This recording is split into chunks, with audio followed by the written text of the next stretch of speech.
académicos, siempre me he interesado en estos temas, Tomás. Por ahí. Igual, mis amigos ahí de finanzas de Quintana Roo, de Yucatán, y mi amigo ahí de la UCEF, de la Coordinación de Entidades Federativas de Hacienda, igual por ahí, deben de conectarse ahí. Deben conectarse, ¿no? Deben escuchar. Oye, físicamente, ¿en qué edificio está la coordinación? ¿Ahí en el Zócalo, no? Sí, del Palacio Nacional. Ahí estaba, ¿eh? Sí. Sí, ahí dentro del Palacio Nacional. Antes estaba en Hidalgo 77, frente a la Alameda. Y se cambiaron allá para... Dentro del Palacio. Enfrente del Paisano. El edificio que está enfrente ahí, y están hechos. Bueno, es que Hacienda, el secretario siempre ha estado en Palacio Nacional, ¿no? Sí, siempre, cerca.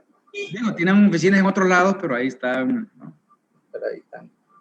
Sí, ahí laboran, ahí están todos. A ver, ¿qué sale? Sí. Vamos a esperar un ratito más. El que me dijo que no iba a poder entrar, que no iba a poder entrar es Castellano, está dando clase ahorita ahí contigo, le toca. Está dando clase, exactamente. Le tocaba, ahorita me dijo Carlos. Sí, es que él cierra. Sí, él cierra. Entonces, ya no voy a poder yo cerrar ahí el evento tampoco, pero bueno. Sí, eso me dijo. Que le tocaba. Sí. Está en su mero mole electoral ahí. Está en su mero mole, exactamente. Sí. ¿No? Igual ahí, cuando gustes, ahí en el IFC, ya como funcionario, hay dos amigos ahí que estuvieron conmigo. Perfecto. Uno es el subdirector jurídico, y el que era el director jurídico, Vladimir, ahorita es consejero electoral. Qué bueno que me dices. Les gusta mucho lo electoral a ellos. Lo electoral a ellos, ¿no? Sí. Ellos son funcionarios, ellos sí están dentro del IFC. Pero creo que participó una de las consejeras, ¿cómo se llama? Roselvi, creo que participó ahora en este ejercicio que hicimos ahora, que es el segundo que hacemos. Ok. Sí, Vladimir fue su director jurídico cuando yo estuve ahí por el ayuntamiento. Y Mayo, el jurídico ahorita, porque Vladimir concursó y ganó para consejero, y el licenciado Mayo se quedó como jurídico de ahí del IFC. Igual, ellos son meros electorales, la verdad. Sí, efectivamente. Pero bueno, ahí vamos tratando de incidir en algunos temas, ¿no? Sí. Despacito, ahí vamos, ¿no? Déjenme...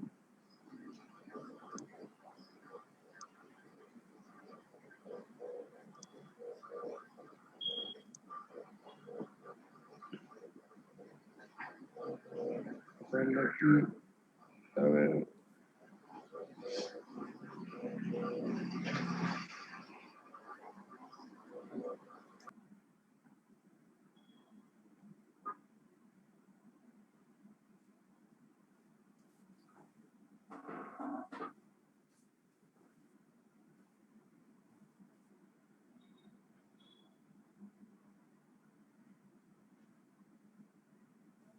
Yeah. Pero unos minutos, faltan unos minutos, unos 3-4 minutos más, ¿no? Porque luego la gente empieza a entrar. Elías está por entrar. Elías está por entrar, sí, que es uno de nuestros ponentes, ¿no? Sí. El gran doctor Elías.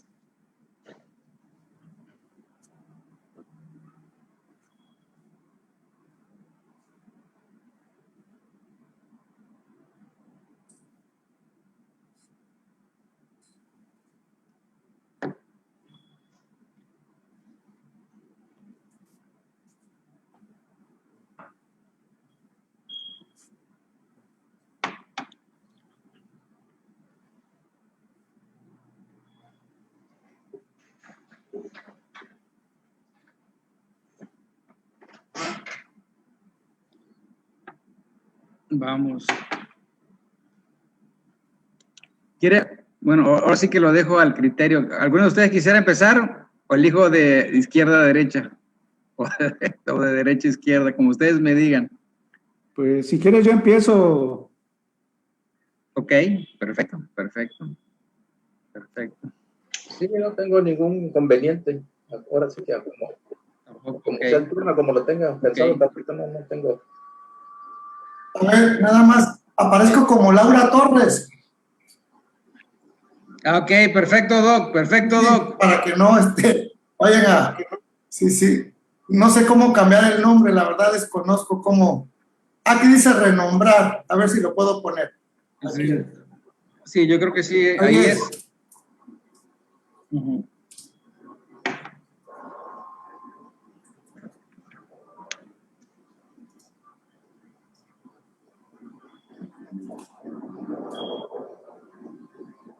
Ahora sí. Ya, ya. Vamos a parar con el nombre correcto.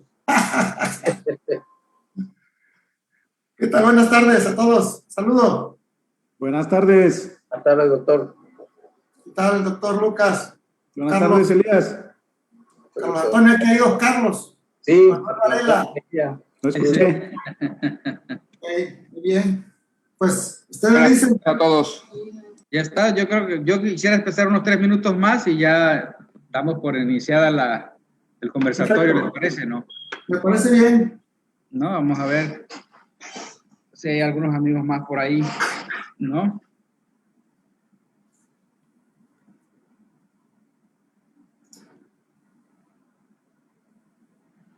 ¿Qué tal, doctor Elías? ¿Cómo va todo?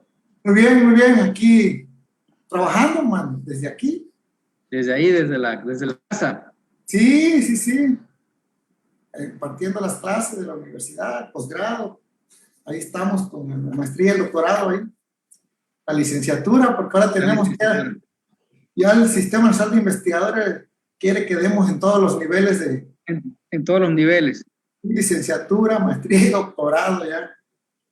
Y es que a veces a nivel licenciatura da un poco de flojera, ¿no? Pues a mí me gusta más licenciatura. ¿En serio? A mí me encanta la licenciatura. Más que la maestría. Por la forma en que la tenemos organizada. Si tuviéramos organizado como otras instituciones de diferentes, yo creo que sería más, un poco más atractiva, ¿no? Pero en un posgrado dar clase todos los días es mejor intensivo, por asignatura, 1 mes, 2 meses de una sola asignatura y vámonos. Porque te permite discutir los artículos. Un artículo que te tardas 2 horas en una discusión, en una clase de 1 hora, pues no. La tienes que dar para el siguiente y todo. Sí. Y pues nuestras maestrías, nuestros posgrados son de artículos, o sea, completamente de discusión de artículos, ¿no? Entonces, pues totalmente, ¿no? Sí. Son maestrías y doctorados no profesionalizantes, ¿no? Son prácticamente de investigación. Entonces, claro. Si fueran profesionalizantes, sí, las profesionales tienen otro perfil y se puede adaptar así al día a día, pero las de investigación sí está un poco difícil. Y los muchachos hay que darle tiempo para el laboratorio, experimentos que duran 12 horas, 24 horas, y no pueden suspender el experimento para ir a tomar una clase, ¿no? Entonces, claro. Esa es la otra. Sí, la naturaleza de los posgrados son diferentes. Entonces, en ese contexto se tiene que dar también la academia. Sí, pero ahí vamos. Al menos todavía la conservamos en el Padrón Nacional de CONACYT. Y es ganancia conservarla ahí, tenerla ahí. Sí. Sí. Bueno, ahí la crítica un poco, por lo que yo he leído hasta ahora, es la parte de la crítica, ¿no? De que las investigaciones no están muy vinculadas, ¿no? Digamos, en términos generales, no están en la vida, ¿no? En la vida económica, digamos, del país. Hay una especie de crítica, ¿no? Es decir, al sistema, ¿no? Que las investigaciones son muy técnicas o muy académicas, por decirlo así, con poca vinculación a la vida real, ¿no? Y eso da pie a mucha discusión, pero déjame decirte que el concepto, o sea, todo es válido y todo hay que hacerlo, ¿no?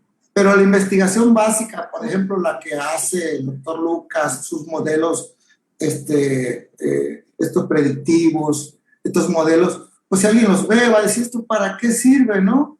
Es lo mismo si... Sirven de mucho, ¿no? Sí, por eso. pero lo ves en el papel y lo ves ahí todo abstracto, un mundo de numeritos, van a decir, no sirve, claro que sirve de mucho. Igual lo mismo, Claro. Yo creo que es un concepto para mí, en mi opinión personal, erróneo, de decir que la investigación que hacemos, ciencia básica, no está vinculada a una problemática social. Claro, o sea, los dueños de las patentes son los dueños de los que van a la cabeza de la investigación básica. La que trabaja en el GEGEN, la que trabaja en el mosquito, la que trabaja, por ejemplo, el tábano. Aquí en Tabasco no hemos estudiado el tábano. Y en Europa, el tábano, el horsefly, que es la mosca o el tábano del caballo que le decimos, el horsefly, se está estudiando para ver cómo puede incidir en el mecanismo de la coagulación sanguínea. ¿Te imaginas si se descubre alguna sustancia? Puede ser una solución para enfermedades hemáticas, ¿no? Reumatológicas. Pero si yo le pido a un sistema dinero para un proyecto sobre tábano, me van a decir que eso no sirve para nada, ¿no? Y los países que están haciendo esa investigación son los dueños de las patentes, así de fácil. ¿Sí? Entonces yo creo que ahí es donde tenemos que cambiar ese contexto, porque todo se vincula a sistemas. Yo trabajo a dolor, me dice, yo dejé de dar pláticas en TVT, en la radio, en la televisión, porque me preguntaban, ¿ya descubrió el tratamiento del dolor? Le decía, si yo lo hubiera descubierto, fuera supermillonario y probablemente hasta premio Nobel, ¿no? Pero es un concepto que, como que ahí andamos cascabeleando, no hemos podido. Yo siempre al CICITEC le insistí que se apoyara las ciencias básicas, sobre todo tenemos buenos matemáticos, buenos físicos. Había un físico por ahí que estaba estudiando la arena de la playa de Paraíso, ¿por qué quema tanto, no? Comparada con la de Cancún. Pues van a decir, lo solucionas rápido, agarra y te pones una chancla y ya, ¿para qué te vas a investigar, no? ¿Sí o no? Bueno, yo creo que, perdón, Doc, yo creo que ya podemos dar inicio, ¿no? ¿Les parece? Sí, claro, sí. Para dar la apertura y la bienvenida a los amigos, a los que estén conectados a esta charla. Bienvenidos, buenas noches a todos. Bienvenidos a este conversatorio, que el tema a tratar es el COVID y sus efectos en Tabasco. Para disertar sobre este tema, invitamos a 3 doctores, amigos y cercanos aquí al Instituto de Administración Pública. Los presento solo por nombre de momento, y cada vez que vaya uno a participar, pues ya lo presentaré más formalmente. Invitamos al doctor Lucas López Segovia, de la UJAT. Invitamos al doctor Jorge Elías Torres López, también investigador de la UJAT, y al doctor Carlos Antonio Mejía, que es doctor del Instituto de Administración Pública del Estado, ¿no? Y funcionario de la Secretaría de Finanzas y Administración. No, nada más de la Secretaría de Finanzas, ya no es de Administración. Bueno, para iniciar, presento al doctor Lucas López Segovia. El profesor Lucas es licenciado en Matemáticas por la Universidad Juárez Autónoma de Tabasco, maestría en Estadística en el Colegio de Posgrados Texcoco, Estado de México, maestría en Estadística, Investigación Operativa y Optimización, Universidad Politécnica de Cataluña, Barcelona, España, y doctorado en Estadística, en Investigación Operativa, Optimización, Universidad Politécnica de Cataluña, Barcelona, España. Entre otras cosas, tienen una serie de artículos científicos publicados en revistas arbitradas, tiene proyectos, ha participado en proyectos de investigación como análisis de supervivencia para múltiples eventos con patrones de censura y de censura complejos, proyectos de investigación sobre el tema en estadística, en este caso financiada por la Dirección General de Programas de Transferencia del Conocimiento, Subdirección General de Proyectos de Investigación, Ministerio de Ciencia e Innovación en España, entre otras investigaciones y otras publicaciones. Sin más preámbulo, bueno, le doy la bienvenida al doctor Lucas y le doy la palabra. Bueno, buenas noches a todos. Muchas gracias, maestro Carlos. Saludo a los compañeros panelistas, Carlos Antonio, al compañero Jorge Elías, Manuel Varela, así como a todos los que están en línea. La verdad es que me parece una gran oportunidad en el Estado que instituciones como el IAP Tabasco abra un espacio donde hablemos de estos temas de hoy que nos mantiene en cuarentena y cuyos efectos, por donde lo miremos, son de meditarse, de discutirlo, de proponer soluciones en todas las direcciones para ver no tanto cuándo regresamos a la normalidad, porque me parece que será difícil volver a esa normalidad que teníamos. Me parece que volveremos a una normalidad diferente y que lo importante aquí es proponer algunas de las propuestas para dar solución y salir rápido de cualquiera de las direcciones en que uno tenga una especialidad de los participantes. En mi intervención quisiera dedicarla al doctor Li Wenliang, el primer médico del hospital de Wuhan, en la provincia de, en una provincia de China, quien fue el primero en detectar los primeros casos a finales de noviembre del 2019 sobre una neumonía típica y que posteriormente para principios de diciembre empezó a notar que los casos aumentaban e intentó alertar a sus compañeros, a la sociedad, y pues fue amonestado por la policía, acusándolo de inventar rumores. Bueno, desafortunadamente cuando lo tomaron en serio, ya la situación estaba fuera de control. De la misma forma quisiera dedicar esta intervención a todos los profesionales de la salud que llevan todo un año trabajando duro,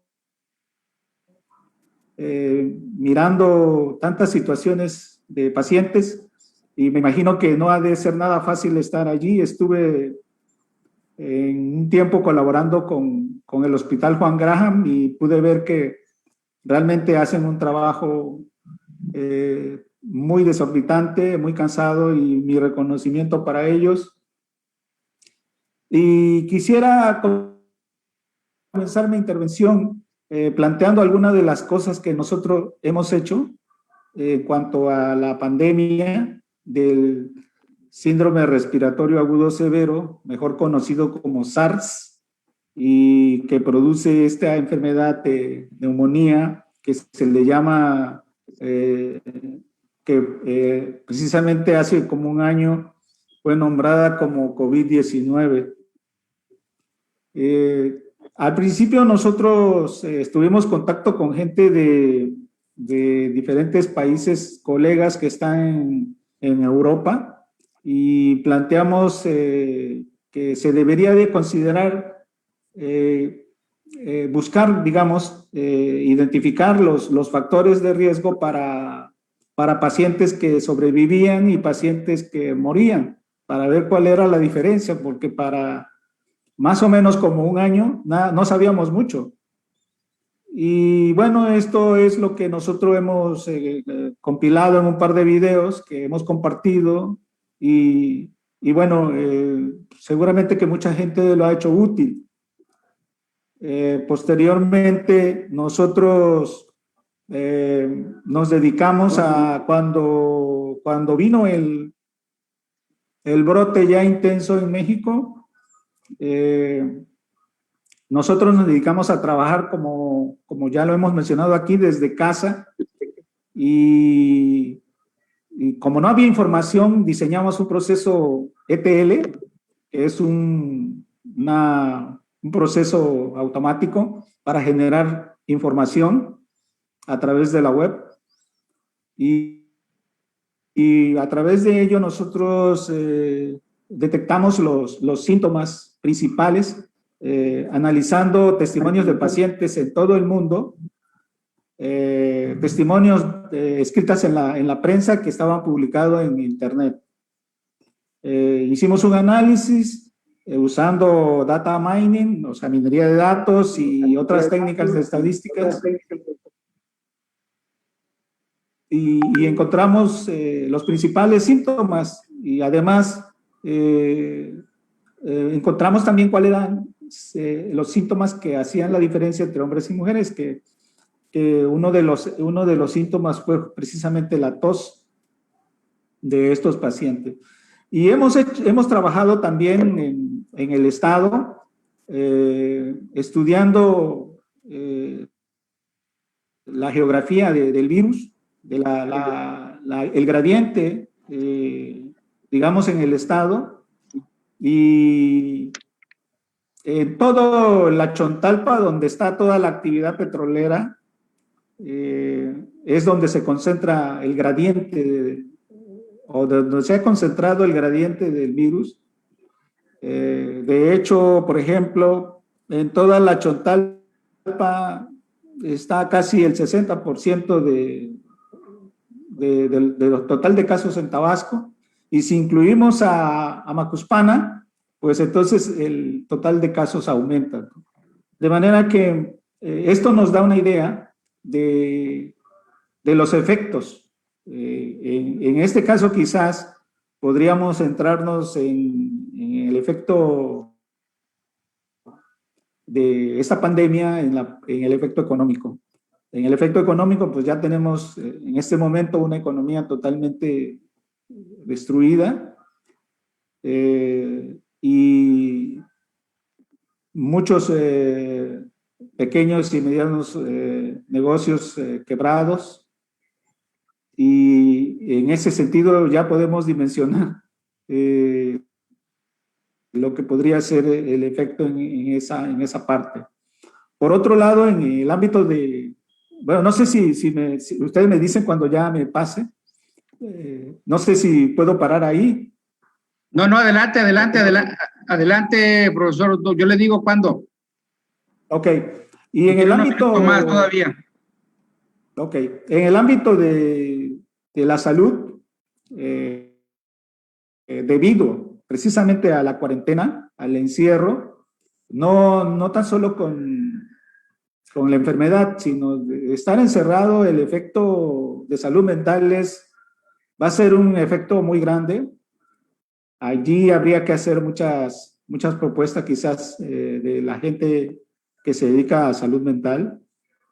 Y del ámbito de lo social, me parece que, bueno, está claro que la sociedad está viviendo momentos de incertidumbre porque no sabe qué va a pasar. También de luto por los casi 4,000 muertos en el estado y unos 60,000 casos, ¿no?, de contagios. Me parece que la sociedad va a cambiar allí. Y por otra parte, creo que esto mueve los esquemas en la industria, en la educación y en la misma familia. De manera que creo que podemos hacer algunas propuestas, algunos planteamientos en cada uno de estos elementos que he mencionado, desde mi punto de vista de la bioestadística, de la estadística, digamos, que ha generado toda esta pandemia. Y bueno, más adelante me gustaría hacer algunos planteamientos.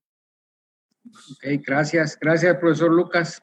Bueno, ahora, desde otra perspectiva, ¿no? Y quisiera invitar a que tomara la palabra al doctor Carlos Mejía Gómez, ¿no?, funcionario de Secretaría de Finanzas, conocedor del tema de finanzas públicas.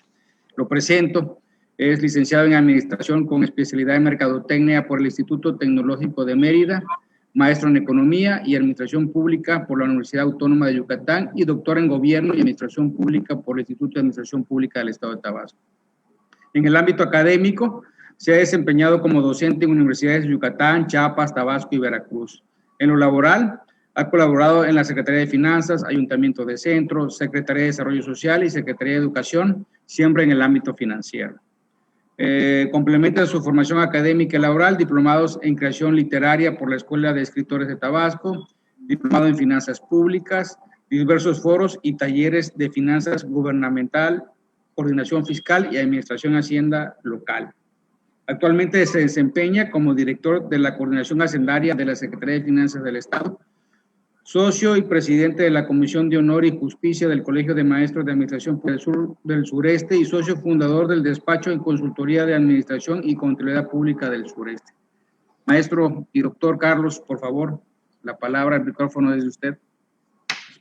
Bien, buenas tardes a todos los que nos están escuchando. Agradezco la invitación del IAP para hacer comentarios y un análisis relativo al tema que estamos tocando hoy, que es Tabasco, ¿no? Un año del COVID, cuáles han sido los datos, las secuelas en materia económica, en materia financiera, que es donde estoy actualmente más cerca. Y entiendo perfectamente el análisis y el desarrollo de este conversatorio de mis dos compañeros ponentes, pero en el ámbito económico, financiero, creo que es muy importante platicar del tema, hacer conciencia de lo que pasó, de lo que viene, de los resultados, pero como buen economista nos tenemos que apoyar en algo. Entonces yo sí les pediría aquí, si me dan acceso, hice una pequeña presentación de unas diapositivas de manera que las presentaré de manera ágil, rápida, como debe de ser, para no consumir el tiempo, y quizás en una segunda ronda podamos dejar ya algunas interrogantes o comentarios adicionales que no planteo aquí, puesto que en esta primera intervención me gustaría concentrarme en una serie de datos muy específicos, muy sencillos, quisiera yo decirlo también, y si me permiten, no sé si puedo acceder a compartir pantalla. A ver, intenta, tocayo, si no, el maestro Octavio, que coordina ahí, debe estar ahí asesorándonos. Yo creo que... ¿Me dicen si ahí se está. ve? ¿Sí se ve? Perfecto, se ve perfecto. Ok, voy a ir por la practicidad y por los comentarios del tema, voy a ir de manera continua, ¿no? Entonces, el COVID versus economía y finanzas, a un año los retos de Tabasco. Dentro del contexto económico y de los desarrollos que se han tenido, pues todas las epidemias o pandemias derivadas que han transcurrido, pues lo que implica son, en términos económicos, hay una paralización de la actividad económica. Eso hace que haya una caída del consumo. Posterior, también hay una destrucción del capital humano en caso de alta mortalidad, y en algunos casos hay una destrucción del capital físico. Las imágenes que yo les coloco pues no son ajenas para nadie de los que estamos aquí. El desempleo galopante que se presenta, y cada quien en su contexto y cómo se van presentando. Lugares, restaurantes, tiendas de servicios cerrados por espacio de tiempo. El abandono de fábricas, entonces fueron consecuencias que nosotros tenemos muy presente. No ha terminado, de eso sí podemos estar seguros, esto no ha terminado. Se están comenzando o estamos en los primeros pasos en pos de una solución, ¿no? Entonces, esas imágenes, pues realmente eso es lo que representa lo que sucede o lo que pasa cuando hay algún tipo de epidemia, pandemia derivada en el sector económico, ¿no? Pero no todos somos iguales, y aquí es donde empieza la parte de diferenciación. No a todos nos golpeó por igual el COVID-19, ni siquiera entre un mismo estado. Vaya, ni siquiera en el mismo Tabasco tenemos regiones más golpeadas que otras.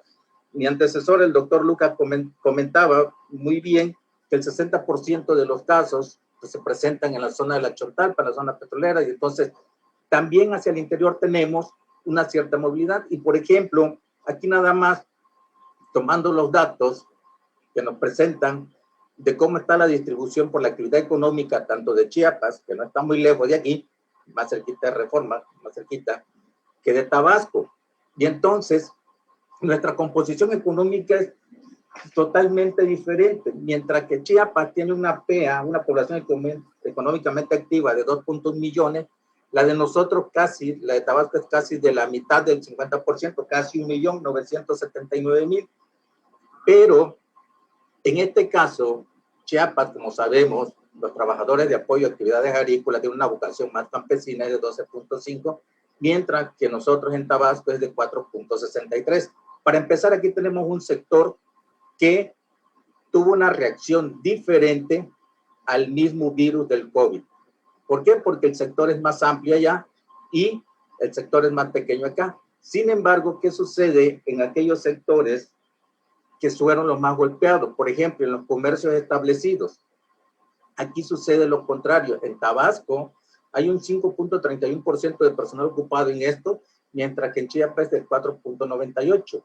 La vocación y el desarrollo de cada uno de nosotros pues va haciendo la diferencia, y eso obedece a que la población de un determinado región, estado o municipio en particular, pues los efectos hayan sido de manera diferente. ¿A dónde quiero ir llevando esto? Pues al final al efecto que se van sobre las finanzas públicas, que en este caso comenzamos viendo la parte económica. ¿Qué tenemos presente? Y todos los que estamos aquí seguramente recordamos y tenemos todo lo que escuchamos y vimos en 2020. Son una serie de notas periodísticas que se fueron dando en el transcurso del año, principalmente en mayo y junio. Por ejemplo, por crisis cerraron 1.400 restaurantes en Tabasco, la Canirac, alerta, desploma pandemia la vivienda, cayó 40% la construcción, inmobiliaria con pérdidas del 70%, mató COVID a 1.984 negocios en Tabasco. Y como si nos hiciera falta algo, en ese contexto en el que estábamos hace apenas 7 u 8 meses a mediados del año, allá en mayo 19, el Coneval da a conocer un informe de pobreza y dice que Tabasco tiene 1.320.000 pobres. Como si no bastara que ya teníamos una pandemia, pues todo esto, toda esta serie de recortes, que aquí nada más ejemplifico 5, pues con todo esto vivimos el año pasado y todavía tenemos secuelas de las notas que siguen saliendo hoy, ayer, hoy, mañana seguramente, porque esto pues no acaba. Pero eso es lo que estuvimos escuchando y vimos en el 2020. Esto, pues ya, que a lo mejor algunos de mis compañeros lo abordan en el terreno psicológico y social, pues lo que te va generando, aparte del virus, del mal que te da, pues te va generando también una degradación en el aspecto psicológico y social. ¿Por qué? Porque este fue el tenor del 2020. Eso es lo que pasó. Entonces, con eso estuvimos viviendo y escuchando el año pasado. Y eso, pues, tiene consecuencias en donde, pues, las notas se refieren principalmente al empleo. Y de esa manera, en esta grafiquita, 2 gráficas que están, digamos, escondidas debajo del gran mensaje que mando, que como el coronavirus nos noqueó, porque esa es la realidad. La tasa de ocupación en 2020, una vez ya conocido la Encuesta Nacional de Ocupación y Empleo Trimestral, la ENOE, el cuarto trimestre, el segundo trimestre no se levantó derivado de la contingencia, pues la tasa de ocupación a nivel nacional era del 94.4%, y en Villahermosa, que está dentro de las 39 ciudades que se miden, estaba en 92.1%. Sin embargo, al comienzo del primer trimestre de 2020, la tasa de ocupación era del 95%. La pandemia, ahí está el reflejo. Al tercer trimestre, les repito, el segundo no hubo encuesta metodológica estamos en plena efervescencia del COVID. Al tercer trimestre ya había descendido al 92.3% y cerramos el año con el 92.1% de ocupación. ¿Cuál es la contraparte de estas gráficas que están en la parte superior izquierda? Pues la gráfica que presento en la parte inferior derecha. La tasa de desempleo, que comenzó en Tabasco con un 5%, pues terminó en 7.9%. Esto es, al comienzo del primer trimestre en Tabasco, con esa tasa de 5%, habían 48.982 tabasqueños sin trabajar y que están considerados y aptos para trabajar. y cerramos el año con 78.130.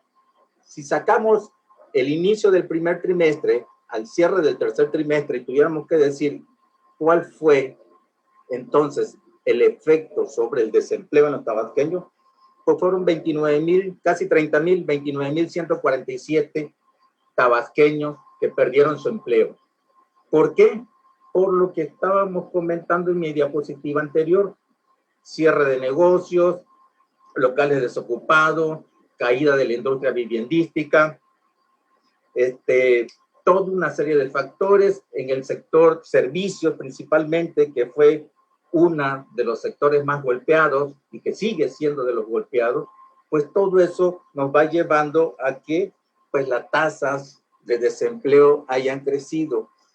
Y en esta parte nada más presento el desempleo y no entré a analizar otro tipo de datos, porque hay una reflexión que es así, la quisiera yo comentar y viene, creo, muy ad hoc a la gráfica que estoy presentando.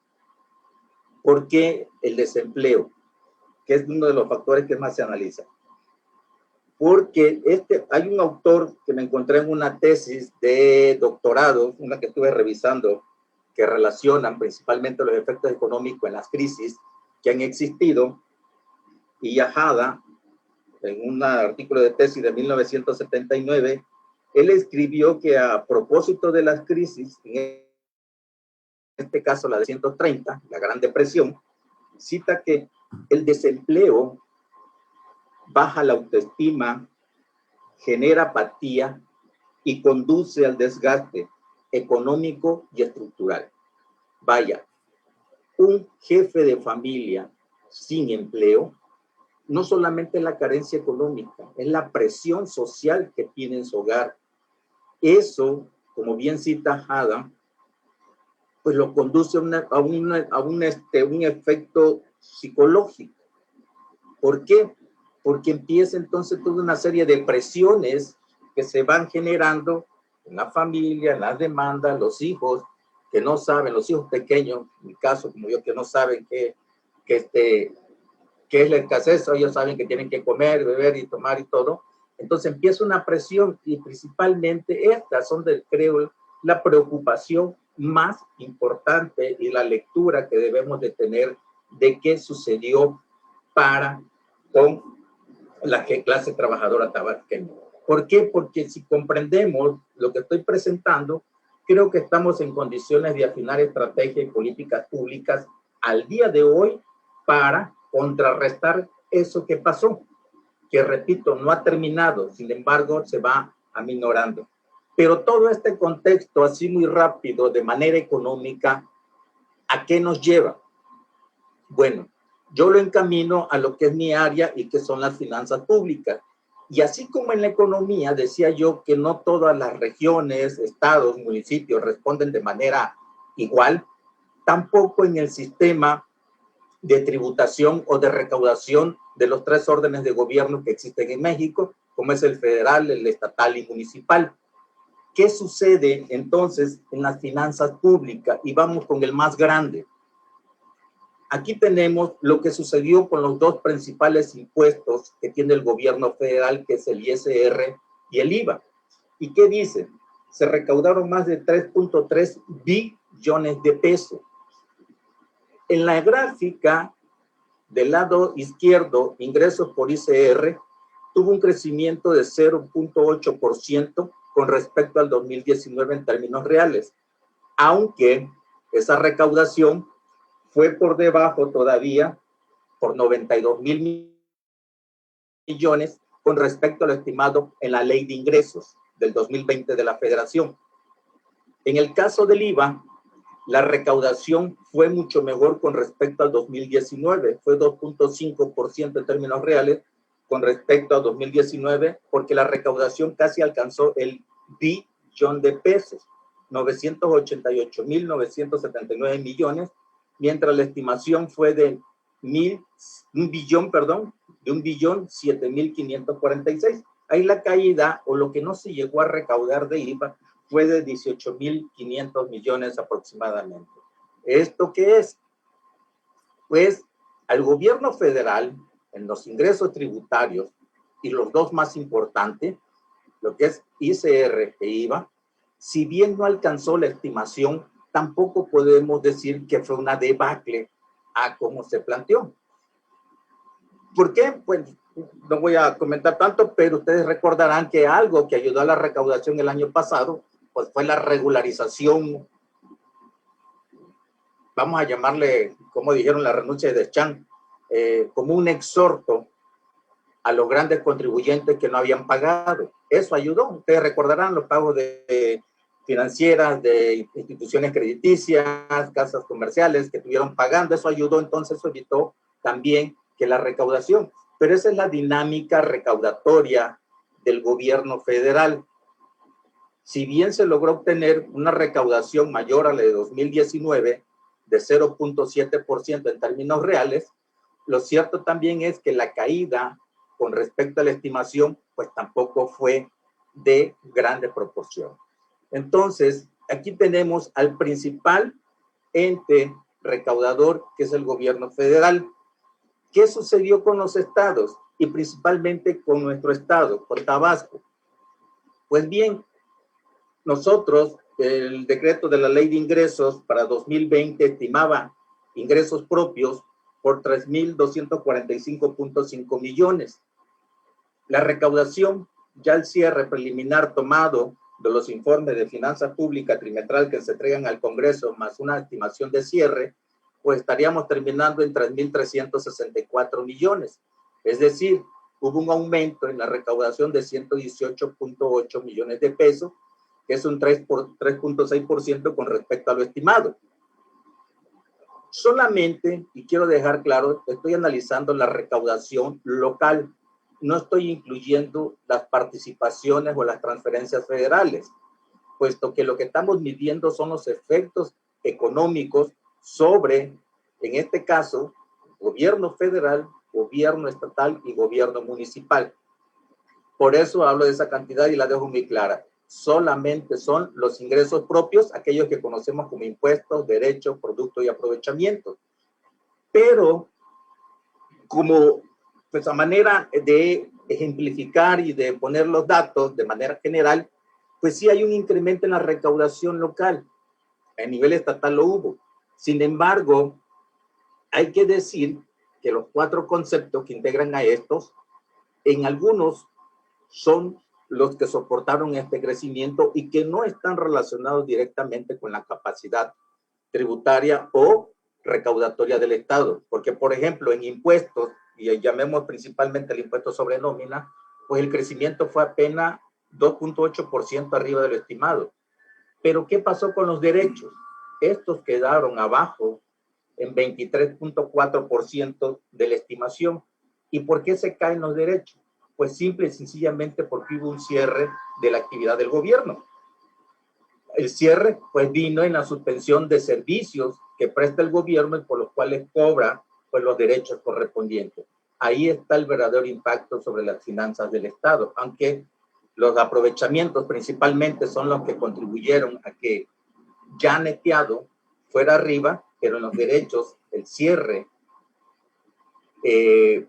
no definitivo, pero el cierre en un porcentaje o de manera proporcional del gobierno, pues originó que los derechos pues cayeran 23.4%.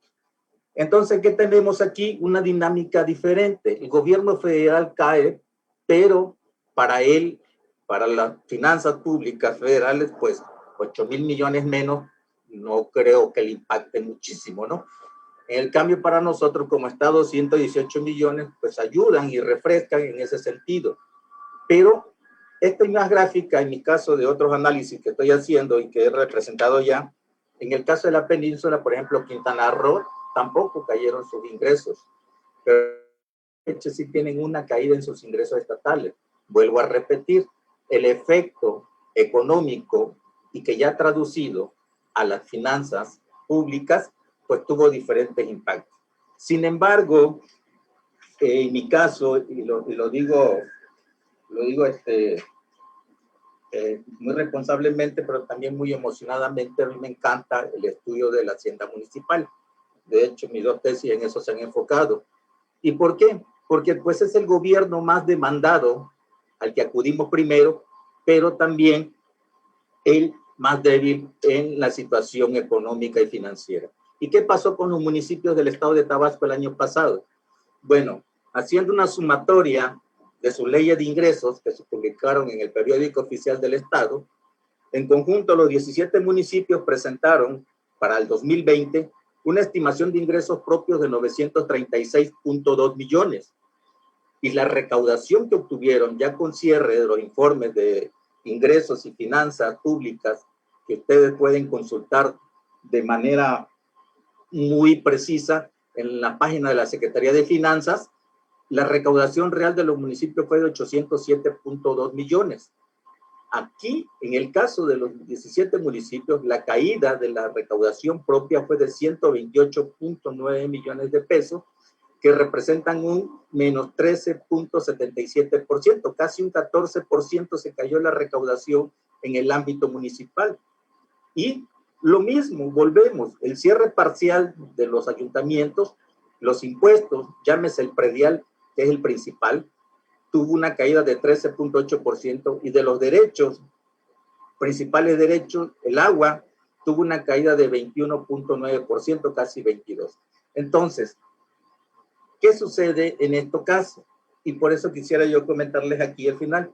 Las imágenes que tenemos abajo, que las estamos viendo, las hemos visto y seguramente las vamos a seguir viendo en el corto plazo, en el mediano, pues aquí está también a qué se debe. No hay ingresos, se entiende perfectamente, pero las condiciones de abajo, las avenidas, las calles, los parques, la falta de agua, pues son problemas que tenemos. Si ya los teníamos en menor grado antes de la pandemia, creo que con la pandemia pues se vinieron a agudizar de una manera importante, y a eso es lo que estamos obligados nosotros, principalmente que nos dedicamos al estudio y elaboración de políticas públicas, a proponer cómo revertirlo. Mi antecesor, expositor, comentaba, ¿no? Tenemos que encontrar y proponer los mejores modelos. Entonces, eso es, si tuviera que hacer un recuento de manera rápida de lo que sucedió, pues así fue el contexto en este caso para el estado de Tabasco. Mi estimado doctor, muchas gracias por tu presentación. Sigo y presento al profesor Jorge Elías Torres López, que es nuestro siguiente ponente. El profesor Jorge Elías Torres López es doctor en Ciencias en Neurofarmacología y Terapéutica Experimental por el Centro de Investigación y Estudios Avanzados IPN. Maestría en Ciencias en Farmacología por el Centro de Investigación y Estudios Avanzados IPN. Licenciatura en Químico, Farmacobiólogo por la Universidad Michoacana de San Nicolás de Hidalgo. Actualmente es profesor investigador, profesor en la licenciatura médico cirujano, profesor en la maestría de Ciencias Básicas Biomédicas, profesor en el doctorado de Ciencias Básicas Biomédicas.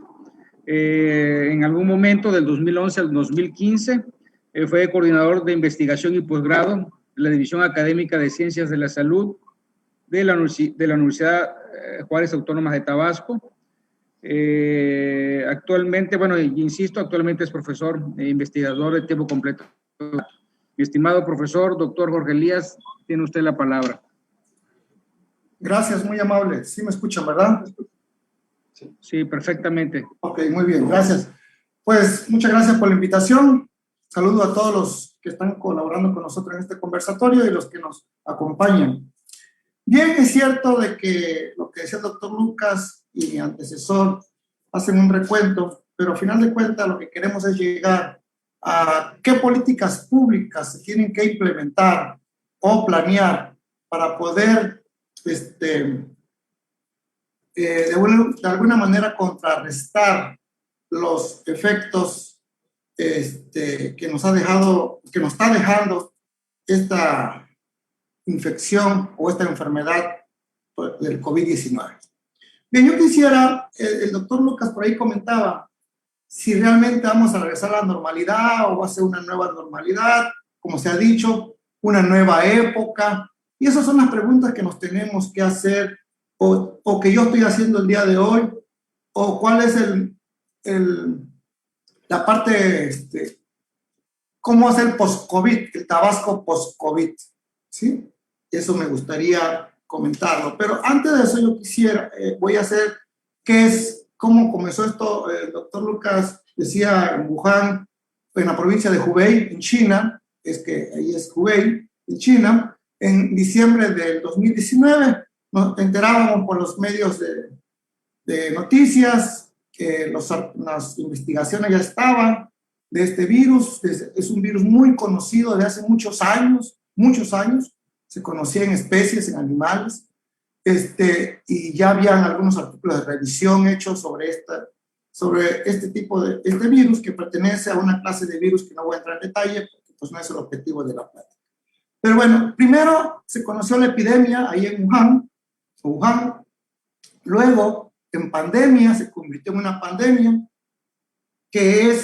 la pandemia es cuando el virus o el microorganismo o la enfermedad, más bien, ya se observa en dos continentes diferentes. Eso es una pandemia. Luego hay una endemia, es cuando se desarrolla en un solo continente, una endemia, que es cuando se considera que una enfermedad llegó para quedarse. Esto es muy importante, que lo tenemos que tener muy claro. Esto llegó para quedarse. Y eso es donde tenemos que plantear qué políticas públicas tenemos que desarrollar, tanto desde el gobierno, desde las instituciones de educación superior o instituciones de educación en general, y desde lo que voy a comentar posteriormente. Es un ejemplo de una endemia, que es el VIH, el virus de la inmunodeficiencia humana. Allá estamos aquí. Hoy día hay pacientes que ya saben convivir con el virus, ¿sí? Y así nos va a pasar con el SARS-CoV-2. No se va a ir, se va a quedar. Y ahí para allá vamos. Luego, hoy ya hablamos de sindemia. ¿Qué es la sindemia? Es cuando dos o más enfermedades interactúan de manera sinérgica. ¿Qué significa esto? Que el efecto que yo veo de la infección por el SARS-CoV-2 más el efecto de la obesidad, de la hipertensión o de la diabetes es superior al efecto de cada una de las enfermedades individuales. Eso es una sindemia. Y ahí es donde tenemos que prevenir eso o estar atacando eso. Yo quisiera algunos datos, por ejemplo, decía yo de diciembre del 2019 en Wuhan, en Hubei, China. Luego en enero 30-31 del 2020 se declara la emergencia de salud pública ya de importancia internacional.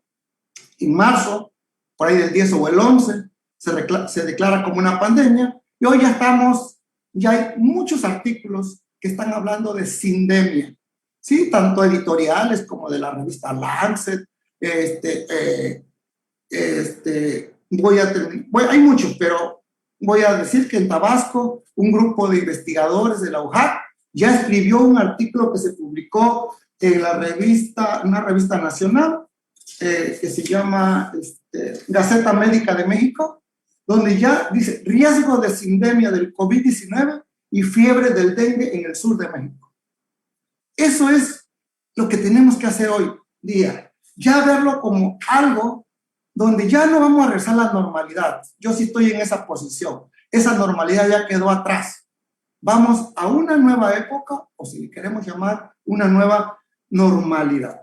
Y entonces, ¿qué tenemos que, desde el punto de vista que a mí me toca, que es la educación, de orientar a mis estudiantes de licenciatura, maestría, doctorado, es que tenemos que hacer políticas de educación. Ya tenemos que hablar en un lenguaje. Las políticas de comunicación social tienen que cambiar. Desde la Secretaría de Salud, desde la Secretaría de todos los gobiernos, ¿sí? Desde todos los ámbitos municipal, estatal y federal, tienen que cambiar. Ya no podemos estar con un póster pegado en la entrada de los hospitales, en la entrada del Palacio Municipal, en la entrada de la Secretaría de Finanzas. Ya no. Tenemos que hacer una política diferente, una política pública diferente de comunicación, de qué tenemos que hacer, hablar el lenguaje que requiere el pueblo, la gente, los de abajo, los que no hablan el lenguaje técnico de nosotros. Y ya tenemos que cambiar esa política para que pueda llegar a concientizarse de que no nada más, nos decía aquí el compañero Carlos Antonio, de las políticas económicas. Yo sé que ellos están trabajando fuerte en eso, pero no podemos nada más decir que es el pueblo el que no entiende, ¿sí? Sino que también son las políticas gubernamentales que no entienden qué es lo que tienen que hacer de nuevo o novedoso, ¿sí? Y entonces ahí, por ejemplo, yo hablo de comunicación social porque es educación. Hoy tenemos que saber que es un distanciamiento social, con todas sus letras, ¿sí? Distanciamiento social no es 1,5 metros, no se trata de eso, ¿sí? Tenemos que hablar, si estamos hablando ya de una sindemia, por ejemplo, los médicos del Juan Graham hicieron una sinergia con los investigadores de Luján y acaban de publicar un artículo en la revista Plus One que salió en febrero 19 del 2021, sí, de este año en febrero, donde se llaman características de los pacientes que fallecieron por COVID-19 en el Juan Graham. Dice, en un hospital del sureste de México. Un estudio cohorte observacional, como le han llamado, pero lo importante de ese artículo es que dice, de los que murieron, el 60% fueron hombres. El 60% tenía diabetes, el 60% tenía hipertensión y alrededor del 45% eran obesos. Tenemos que cambiar las políticas públicas, tenemos que orientar la educación. Tabasco ocupa uno de los primeros lugares a nivel nacional en obesidad. ¿Cómo no nos iba a pegar? Duro, claro que nos iba a pegar esta enfermedad. Como consecuencia de la obesidad hay hipertensión, como consecuencia de la obesidad hay diabetes. Entonces, si no cambiamos las políticas públicas de educación, tenemos que enseñar al niño de educación preescolar, de educación primaria, de educación secundaria, de educación media superior y de superior a cambiar sus hábitos alimenticios. No podemos seguir consumiendo grasas a como está nuestra dieta en Tabasco. Ese programa que en algún tiempo fue exitoso, de los desayunos escolares, si no se hubiera usado de otra manera, hoy no tuviéramos estos problemas, porque hoy tuviéramos una buena educación de saber comer con lo que tenemos en Tabasco. Saber comer no es comerse una hamburguesa, saber comer no es comerse una tortilla gruesa con manteca de cerdo, saber comer no es comerse plátanos maduros macho frito con manteca de cerdo, con manteca o con aceite. Eso no es saber comer, ¿sí? O comerse unos frijoles negros con chicharrón y carne de cerdo salada. Digo, todo eso es sabroso, pero tenemos como consecuencia un estado que tiene una población mayoritariamente obesa, hipertensa, diabética, y ahí está el problema de la sindemia. Entonces decía yo, por eso el doctor Carlos Tobilla Zárate, de la división académica de Comalcalco, que es con todo orgullo, pues sí fue mi alumno de maestría, luego hizo doctorado con otras gente en la Ciudad de México, y ahorita ya es nivel 3 en el Sistema Nacional de Investigadores, yo soy nivel 2, ya el alumno superó al maestro, y entonces, y eso me da mucho gusto, el doctor Carlos Tobilla Zárate hoy día escribe riesgo de sindemia, nos está avisando, nos están avisando la gente que hace ciencia, la gente de las universidades, la gente de los investigadores, y en una sinergia con el Hospital Juan Graham en Casasus, publica hoy día igual el doctor Carlos Tobilla y 6 profesores más de lugar, y alrededor de 6 o 7 médicos del Juan Graham, hacen esta que yo quisiera ver cada día más. ¿Por qué? Porque regreso, tenemos que cambiar las políticas públicas. Ya hablé de educación en el hábito alimenticio, porque estamos en riesgo de una sindemia. Hoy día se está hablando ya de sindemia, ya no es solamente. De hecho, hay una editorial de la revista Lancet donde dice, el COVID-19 no es una pandemia, sino es una sindemia. Hoy ya sabemos que el virus del COVID es multiorgánico, ¿no? Antes nada más decíamos le pega al pulmón, hoy sabemos que le llega al tubo digestivo, por eso hay diarrea. Hoy sabemos que le llega al corazón, a otros órganos. se llega a muchos órganos, es multiorgánico, ¿sí? Entonces, regresando a la educación, a las políticas de educación. Una, enseñar en todos los niveles de educación, comer bien.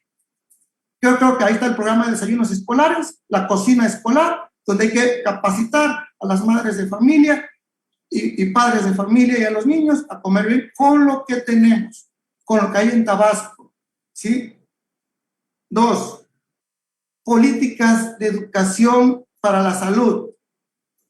Si nos enseñan a lavarnos las manos desde la preescolar, yo creo que al menos cuando terminemos la universidad ya sabemos lavarnos las manos. Nos ponen un dibujito y un video donde es difícil de entender. La política de comunicación social tiene que cambiar. Tres, si nosotros nos enseñan que cada vez que empecemos con un estornudo o con una tosecita, tenemos que usar un cubrebocas. Pero nos tienen que decir cuál es el cubreboca que tenemos que tener en el botiquín de la casa. El cubreboca, no el que venden en el crucero. ¿Por qué se está permitiendo vender esos cubrebocas ahí en el crucero? Porque no hay una ley, no hay un reglamento que diga, se va a vender nada más esto. Ahí hay una falta de una política pública. ¿Sí? No está reglamentado. No sabemos. A lo mejor me gustó la que trae aquí del Superman, o no sé qué más aquí dibujado, y me quiero parecer a Superman y me compro ese, ¿no? Pero no me protege. Tenemos que tener ya nuestros botiquines de casa un cubreboca. Así sea lo que tenga un estornudo. Ven en Japón, un niño está educado para que a la hora que comience a estornudar, va y busca en su botiquín y se pone un cubreboca. ¿Sí? Tenemos que cambiar esas políticas de educación. Yo alguna vez fui con unos gentes de la Cámara de Legisladores Estatal y le decía, tenemos muchos niños obesos, ocupamos el primer lugar, uno de los primeros lugares en obesidad infantil, en hipertensión también. ¿Por qué hacemos educación física a la hora de tener clases? ¿Por qué la educación física tiene que ser antes del recreo o después del recreo? Si un niño no desayunó y lo ponen a hacer educación física, pues decía hace rato que el maestro doctor Carlos Antonio, dice, sí, por sí ya el encierro, la falta del empleo, ya me tuvo un desgaste mental, un problema psicológico, ya hay una desmotivación. Imagínense un niño que no comió, no desayunó en su casa, lo ponen a hacer ejercicio, el ejercicio que sea, en educación física, y luego entra a clase. ¿Con qué energía va a poner atención ese niño en clase? ¿Por qué no cambiamos las políticas educativas de hacer educación física en la tarde, los niños que vienen en la mañana y los niños que van en la tarde, en la mañana, en los espacios públicos que tenemos tan bonitos en Tabasco, como los centros de convivencia? ¿Por qué el maestro de educación física no está ahí en esas áreas verdes enseñando educación física? Entonces, si cambiamos esas políticas de educación, hoy tuviéramos, como decía el maestro, el doctor Carlos Antonio, esa diferencia que hay entre un estado y otro en la cuestión laboral, que Chiapas es más agrícola y que Tabasco menos agrícola y que esa... Maestro Elías, 3 minutos. Ok, perfecto. Sí, y entonces ahí nosotros estaríamos igual haciendo la diferencia. Si tuviéramos una mejor educación, hoy estuviéramos hablando de el efecto del COVID sobre muy diferenciado a otros estados. Luego, en la siguiente ronda, yo quisiera hablar de otras cosas también, sobre todo de lo que se puede hacer desde las universidades, principalmente desde el UJAT, con los hospitales, con los principales hospitales del estado de Tabasco. Gracias. Gracias, profesor. Bueno, les propongo algo. Ya llevamos una hora de charla. ¿Qué les parece? Hacemos una ronda de preguntas y respuestas a los participantes, ¿no? Que pudieran ustedes contestar. Una charla desde la estadística, desde las finanzas públicas y de la medicina, digamos. No sé si alguno de los participantes tienen alguna pregunta que hacer a algunos de los ponentes. Adelante.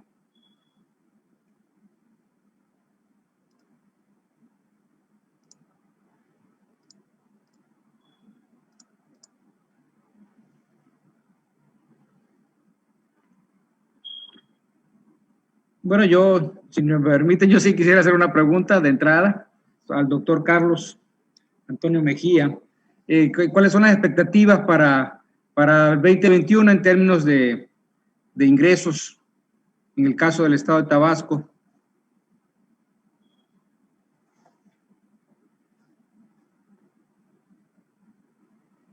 No sé si me... Perdón, ahora sí ya, ¿me escuchan? ¿No me escuchaste o no? Sí, sí te escuché. Es decir, ¿cuáles son las expectativas, no? Sí, la expectativa, como bien comentan mis demás compañeros, y creo que estamos en sintonía, necesitamos diseñar políticas públicas, pero lo he comentado, mi propia dependencia, que para hacer una política pública, pues tenemos que conocer qué ha pasado, qué está pasando y cuál es la realidad. Y en base a eso, coincido mucho con mi antecesor, el doctor Elías, antes de contestar tu pregunta, del sector educativo. Como bien comentamos por ahí un ratito, yo tuve la oportunidad iba yo por colaborar académicamente en la Secretaría de Educación y terminé convertido en el financiero de esa secretaría. No por eso bajó mi ánimo, pero tuve la oportunidad de estar de cerca de grandes de las discusiones académicas y mi sorpresa fue de que todo se remitía a lo financiero. Por eso me decía mi presencia casi en todas las reuniones del sector educativo nacional. Entonces, en educación hablamos más de finanzas y no me refiero solamente al Estado de Tabasco, sino a las 32 entidades. Pero, contestando un poco tu pregunta, mi estimado, estamos conscientes de que el golpe económico que nos ha dejado el COVID en Tabasco y en los municipios, pues se tiene que enfrentar y se le tiene que hacer parte. Derivado de eso, para este 2021, nosotros en la Secretaría estimamos una ley de ingresos superior en 454 millones a la del año pasado. Hoy andamos en una estimación de 3.700 millones, que representa un 14% superior con respecto al 2020 en la ley estatal. Y en los municipios, para este año, para el 2021, estimaron una ley, en este caso, de 1.007 millones, que es superior, es de 1.013 millones, que es superior en 8% a lo estimado el año pasado en el total de los municipios. Sin embargo, con respecto a las leyes, con respecto a las leyes de ingresos estimadas, esos son los datos.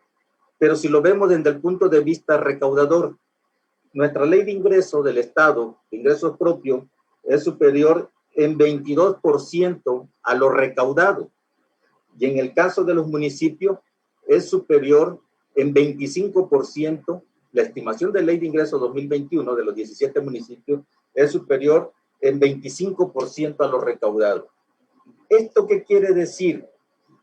Que en el gobierno, pues nos quedó claro y nadie está durmiendo, todos nos establecimos metas para poder recaudar mejor.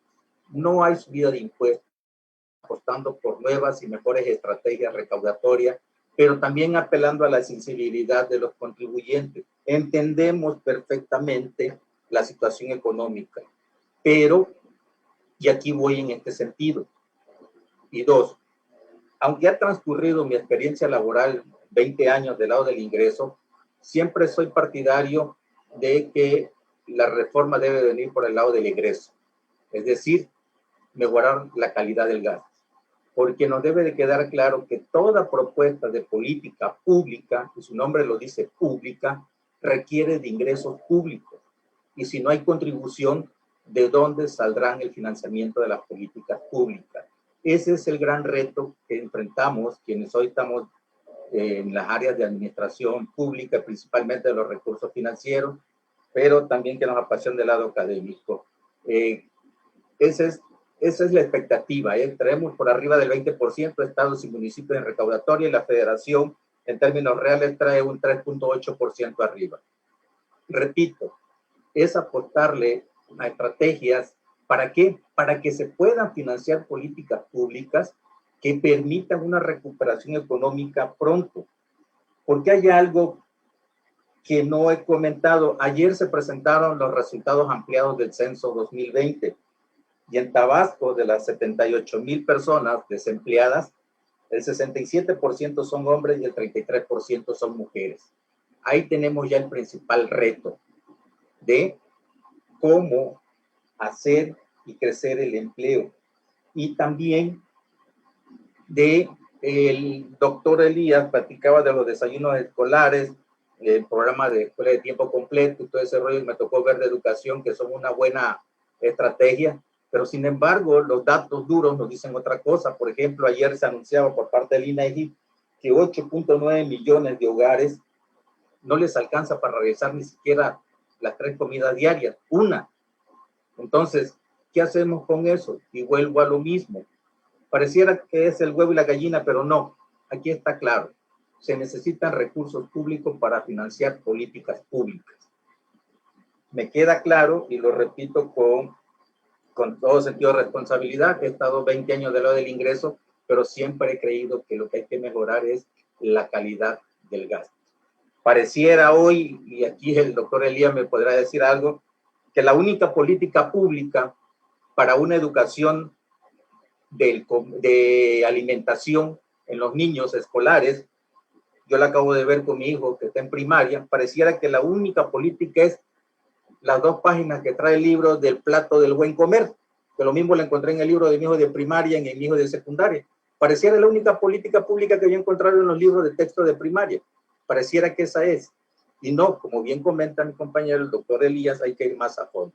Pero repito, y lo digo desde el ámbito también de funcionario y también como académico, para hacer políticas públicas y llevarlas a cabo, tienen recursos públicos. Gracias. Bueno, yo quiero abusar de mi posición de coordinador. Yo quiero hacerle una pregunta al doctor Lucas. Profesor Lucas, desde los datos, encontramos algún rasgo que caracterice la pandemia en el caso de Tabasco. ¿Se puede diseñar algo desde los datos? Es decir, así como encontró que es la Chontalpa la zona más afectada, que tiene lógica porque es la zona también más poblada, digámoslo así, ¿no? Pero pudiéramos deducir algo desde los datos, podríamos ya tener un primer insumo para el diseño de algún tipo de política. Digo, porque también estamos diciendo que, según el doctor Jorge Elías, hay más hombres que mujeres que han sido afectados. Y eso es interesante también, ¿no? También es interesante hacer algunas otras preguntas, porque un virus como eso se globaliza más rápido que otros. Eso llama mucho la atención. Pero bueno, desde el caso de los datos de usted, ¿qué pudiéramos deducir? ¿No? Si yo fuera, digamos, el secretario de Salud, ¿qué me diría, no? Es decir, ¿hacia dónde deberíamos ir? Bueno, la pregunta es muy amplia, muy difícil de responder. En primer lugar, porque el virus es nuevo, no hay información en un formato. Eso hay que hacer, hay que usar herramientas de informáticas para poder extraerlo y darle un formato. En lo particular, yo soy de la línea de la ciencia abierta, es decir, no voy a hacer un trabajo de investigación que me lleve un año y luego publicarlo, no. Yo lo que hago es desarrollo mis propios procesos y las publico. Quien le sea útil, que lo use. Ese es mi planteamiento. Y en lo particular, en la pandemia, desde luego, podemos analizar, por ejemplo, 2 aspectos muy importantes, que es la carga viral. Desde que uno se contagia del virus, ya puede contagiar a otro. Y el tiempo promedio de mayor carga viral es de 7 días. Y a partir de allí ya empieza a disminuir hasta los 14 días. A partir de los 14 días es cuando el infectado comienza a sentir los síntomas. Y a partir de 14 días, digamos que entra ya enfermo completamente y puede llevarle 30 días o recuperarse antes, o dependiendo si muere o sobrevive de la enfermedad, ¿no? Ese sería 2 análisis que se puede plantear, que ya lo hemos planteado usando algunos modelos estadísticos muy modernos. Respecto al género, a cómo anda la distribución de género en contagios, eso depende de la dinámica poblacional. Es decir, en diciembre, por ejemplo, antes de diciembre, habían demasiados contagios de hombres, había una diferencia grande.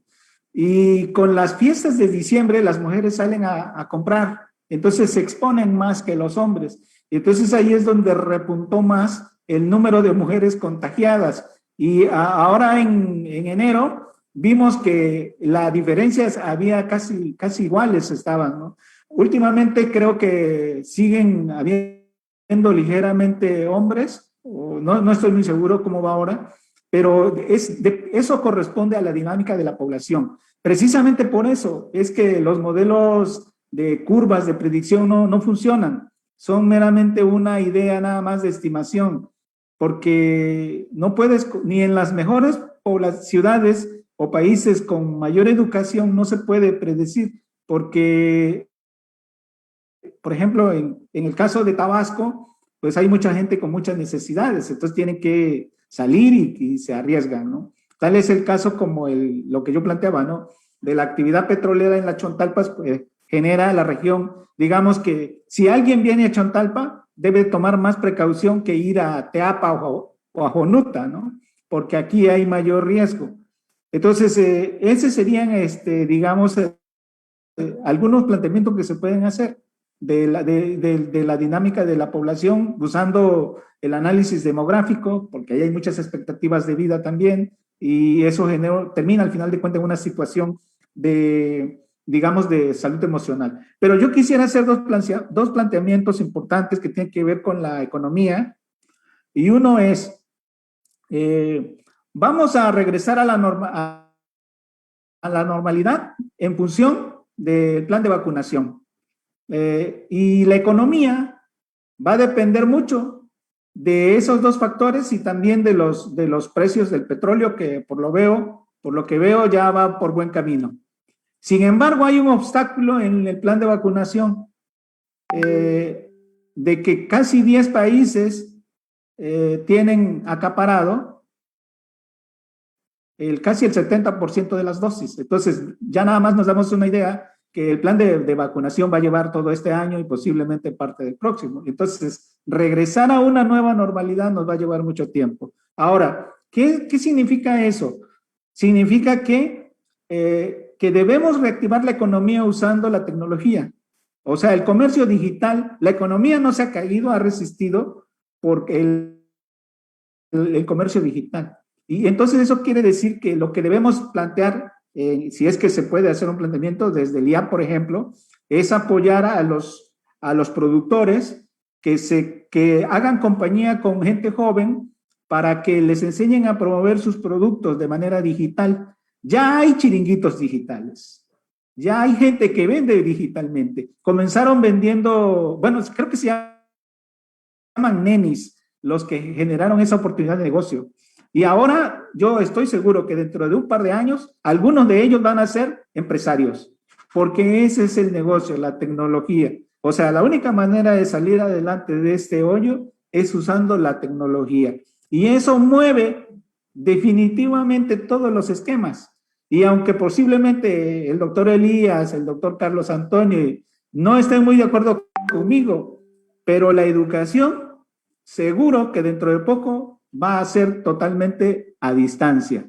Es decir, se cambia prácticamente el modelo, el pensamiento se salió de esa caja tradicional y tenemos que elaborar más contenido, tenemos que elaborar mejores, o mejor dicho, usar tecnología para que la educación sea lo mejor posible, pero a distancia. De hecho, ya hay muchas herramientas que ahora mismo nosotros estamos usando herramientas y tenemos ese encuentro virtual. Ya esto va a ser muy común y yo espero que la nueva normalidad sea este tipo de cosas, sea el negocio digital, sea la educación a distancia.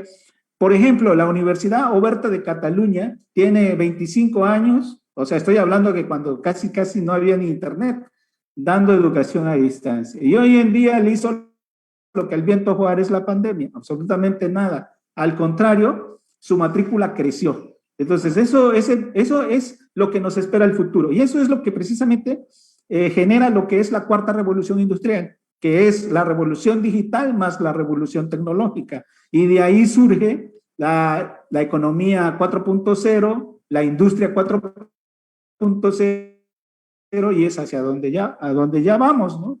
Entonces yo creo que los productores aquí en Tabasco deben de asociarse con jóvenes que les permitan hacer aplicaciones, que les permitan, digamos, hacer difusión digital. Y entonces de esa manera hacer mercadillos digitales, por ejemplo. Eso es un plan de negocio que yo les sugiero que, pues, ¿cómo se dice? Se haga difusión de que eso podría funcionar para reactivar la economía familiar.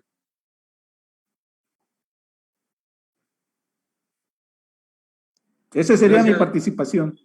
Gracias, Doc. Gracias, Doc. No sé si hay algún otro amigo que esté interesado en interpelar a los ponentes de esta noche. Yo creo que ellos están deseosos de contestar sus preguntas. Adelante, si hay alguno de ustedes, por favor. Sin miedo al éxito. Buenas noches. ¿Sí me escuchan? Sí.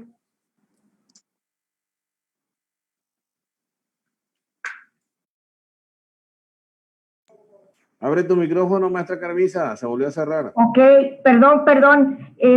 Doctor Lucas, mi pregunta es si también nosotros como dependencias de la Administración Pública Estatal sería conveniente transitar hacia este tipo de herramientas para evitar, como ustedes han comentado, la pandemia, el virus, esta enfermedad llegó para quedarse quién sabe cuánto tiempo más. El hacer una manera de trabajar más digital que nos haga la tarea más fácil por cuestiones de contagios y de todo lo que implica. Creo que nos ahorraríamos tiempo y muchos recursos tratando de digitalizar un poquito más la administración pública. Esa es mi pregunta.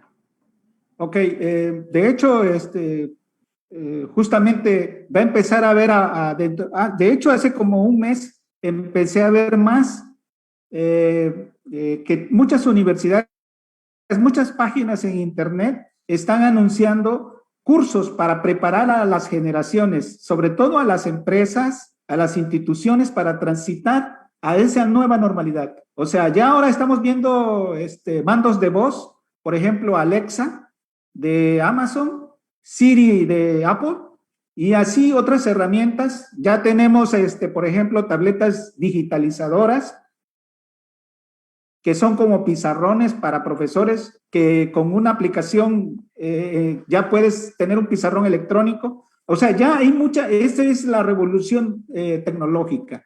Y con el Internet, pues es la revolución digital. Entonces, ahora lo único que hace falta es capacitar al personal de las instituciones, del gobierno, de las empresas, a transitar hacia allá. Yo creo que es el momento ya de empezar a transitar hacia esa era, porque eso es lo que va a ser. De hecho, por ejemplo, las empresas y las universidades ya no van a ser grandes edificios, van a ser lo mínimo que sea, porque todo va a ser online. El comercio digital, la banca digital, ya de hecho hay, lo único que ahora esto genera oportunidades. Por ejemplo, la ciberseguridad. Ahora van a empezar seguro a bombardearnos de la ciberseguridad, porque ahora tienes conectado tu teléfono a tu computadora, tu mando de voz como Alexa, como Siri a tu computadora, la tableta a tu computadora y todos ellos a tu automóvil. O sea, estamos ya prácticamente en una casa virtual, en una casa autónoma y los coches son autónomos. Entonces, no hay que, o sea, tenemos todavía este año, digamos, para prepararnos, para capacitarnos y ir moviéndose hacia esa nueva normalidad, la revolución, la cuarta revolución industrial. Sí, hay que empezarse a preparar ya en eso. Muchas gracias, doctor. A la orden. ¿Alguien más? Sí, buenas noches. Adelante, Alexander, adelante. Una pregunta para el doctor Carlos Mejía. Se comentaba de que la disminución en cuanto a la recaudación de ingresos al sector público. También derivado del comentario que hace el doctor Lucas, en cuanto a la digitalización que ya se ha implementado, pero que se requieren recursos también para la gestión, para implementar toda esa tecnología. Doctor Carlos Mejía, ahora que se avecina un proceso electoral donde a cada partido se le autoriza o se le autorizó ciertos montos de recursos para este proceso, ¿ya se tiene pensado o planteado alguna disminución ante las instancias correspondientes?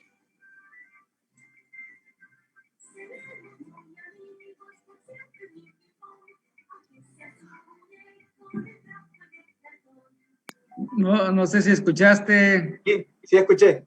No, estaba yo pensando la respuesta, pero también acordándome. Y yo en este caso me sumaría con mucho entusiasmo a la propuesta del doctor Lucas de volvernos a digitalizarlo, y ojalá las campañas y la política fuera así. El costo disminuiría enormemente y le haríamos un gran favor a las apretadas finanzas públicas. Pero bueno, creo que eso es lo menos que se va a digitalizar, ¿no? Pero como pregunta Alexander, ¿realmente el financiamiento a los partidos políticos y de esto en año electoral a los candidatos en específico, pues realmente Tabasco tuvo una reforma, una reducción del 50% del nivel prerrogativa, que es lo que ya está, y la distribución pues ahí es un poco de fórmula que tiene que ver en cuanto a representación y todo. Pero contestando de manera muy directa a tu pregunta, sí hay una disminución en términos nominales y reales también de las transferencias. Y si me apuras, yo te diría que esa reducción no solamente se queda en el ámbito de lo terreno político, es decir, no solamente a partidos políticos y candidatos, sino que también a partir de esta elección pues tendremos administraciones municipales con autoridades, que no significa funcionarios, que son diferentes, me refiero a las autoridades, que hubo una reducción en los cabildos. En el caso del municipio con 14 regidores pasarán a 5, ¿no? Entonces también sí tendríamos que medir por qué, porque la acción de gobernar es derivado de un proceso electoral político, entonces tendríamos que verlo en su conjunto. Pero sí hay una reducción en cuanto al monto a transferir, pero derivado de dos consecuencias. Uno, la reducción presupuestal en 50%, ustedes saben que fue un proyecto ahí controvertido, pero que ya quedó en firme. Y dos, la reducción, en este caso, de los cabildos municipales. Pero sí hay. El monto, la verdad, no lo tengo en la mano, pero sí podríamos decir que el Tabasco es una de las entidades donde el costo de aspirar a gobernar y luego de gobernar sí se ha reducido significativamente. Ok, muchas gracias, doctor. Buenas noches. ¿Algún otro compañero que desea hacer alguna pregunta? Sí, buenas noches. ¿Sí me escuchan? Sí, sí te escucho. Te veo como Alexander, pero sí te escucho. Soy Humberto Estrada y quisiera realizarle una pregunta al doctor Carlos Mejía.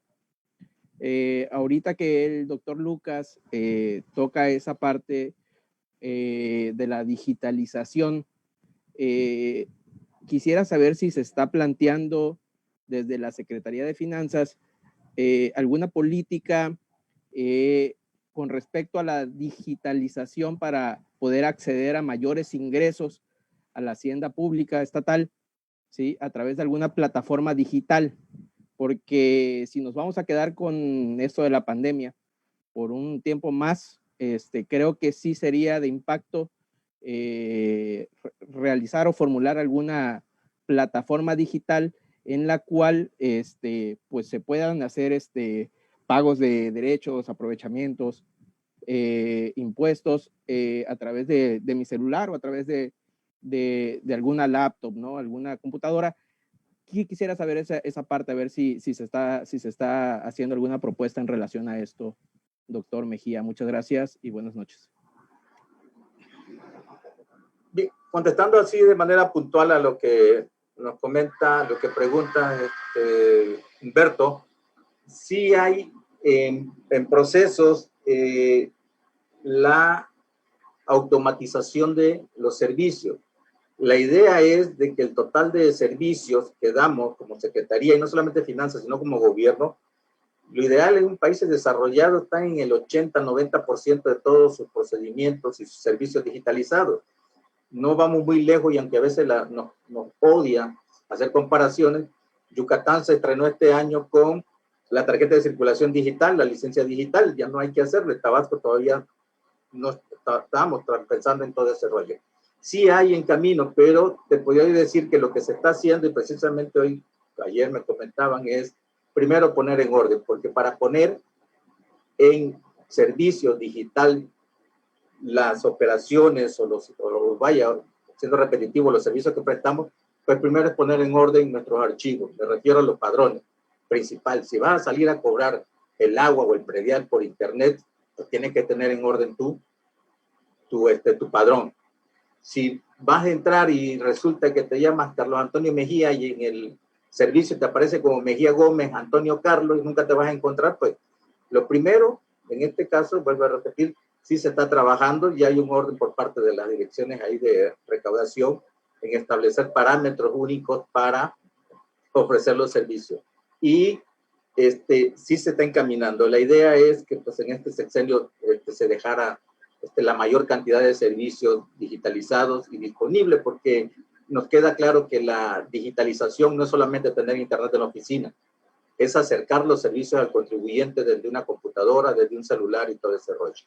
Creo que sí se está haciendo, en eso se está trabajando. Te digo, todas las políticas públicas requieren de recursos y ese es el gran dilema del distribuidor o del que se encarga de administrar el presupuesto, cómo asignarlo. Pero creo que sí vamos en una senda que nos permita avanzar y digitalizarlo. No quisiera dejar la ocasión, como era la última participación, pero lo más importante de todo esto es la manera de pensar, y la verdad es rescatable y lo quiero comentar. Ayer leía yo en un diario de circulación local, palabras más, palabras menos, lo que dijo la dirigente de la Canirac Tabasco. Lo que le dejó la pandemia es que aprendimos a trabajar diferentes. Cuando tú piensas eso, pues te das cuenta de que sí vimos gente que nos cayó el 20, como también hubimos gente que no nos cae el 20, que vamos a regresar a la normalidad, a nuestro papelito, a nuestro trámite y a seguir batallando. Pero qué bueno que hay gente que sí le entendió.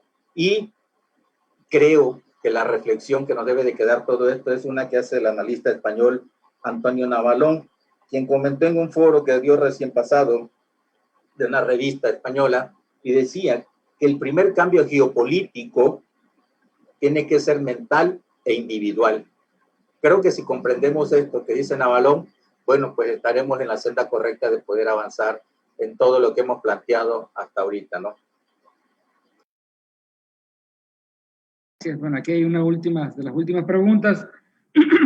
El amigo Pedro Sánchez dice, deseo preguntar qué tan viable es organizar un órgano desconcentrado que valore alternativas para transitar hacia una nueva normalidad con perfiles diversos.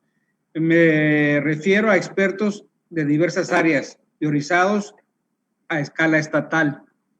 No sé si algunos de ustedes quisieran contestar. Yo puedo contestar. Ok, perfecto. De hecho, me da gusto que este tipo de preguntas, porque de hecho en la educación superior se trabajaba antes con el modelo por competencias. Ahora con la cuarta revolución ya eso va a cambiar y el nuevo modelo es mediante misiones. Es decir, se va a resolver un problema y con un equipo de diversas especialidades y su misión es ir a entregar, pues resolver una situación, ¿no? Por ejemplo, planteamos el tema de la inseguridad, ¿de acuerdo?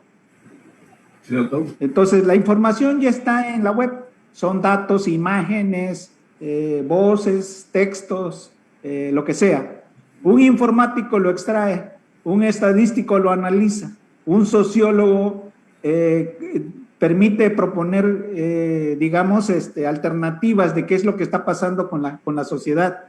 Y un experto en informática desarrolla un proceso en automático, de manera que ahora ya es un proceso, digamos, donde va a aprender solo, y entonces ese proceso se va a alimentar de los datos de la web y va a decir, en tal región va a haber un asalto en unos pronto. Entonces la policía va allí y cuida, ¿no?